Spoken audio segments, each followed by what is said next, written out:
Welcome back to Daily Dose of Devotional. Today, we'll be back in the Old Testament. The story of manna in the wilderness, found in the book of Exodus chapter 16, is a significant and symbolic account of God's divine provision, guidance, and the Israelites' journey in the wilderness. The story unfolds as the Israelites, newly freed from slavery in Egypt, find themselves in the wilderness, facing a dire lack of food. They grumble and complain to Moses and Aaron, expressing their hunger and longing for the food they had in Egypt. If only we had died by the Lord's hand in Egypt. There we sat around pots of meat and ate all the food we wanted, but you have brought us out into the desert to starve. In response, God promises to provide for them. He says, "I will rain down bread from heaven for you." Exodus 16:4. This bread from heaven becomes known as manna, a miraculous and nourishing substance that covered the ground like dew. God establishes specific instructions for the collection of manna. The people are to gather just enough for their daily needs, with a double portion to be collected on the sixth day so they can rest on the Sabbath.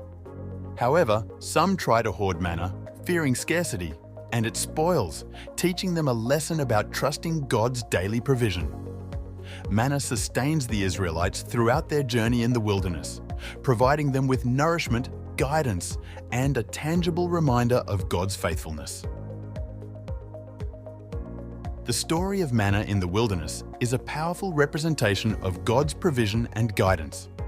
It teaches us that God is aware of our physical needs and is willing to provide for us even in the most challenging circumstances. It also emphasizes the importance of trusting God for daily provision rather than hoarding out of fear.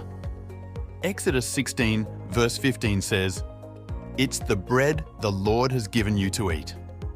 This verse underscores that God's provision is a gift, and it calls us to be grateful and content with what He provides. Manna also serves as a symbolic precursor to the ultimate provision in Jesus, who identifies Himself as the bread of life in the New Testament, John 6:35. Just as manna sustained the Israelites in the wilderness, Jesus provides spiritual nourishment and sustenance for our lives. In summary, the manna in the wilderness is a powerful account of God's provision, guidance, and the importance of trusting His daily provision. It encourages us to be grateful for God's gifts and to recognize that He is the ultimate source of nourishment and sustenance in our lives. Thank you for watching. We'll see you again tomorrow.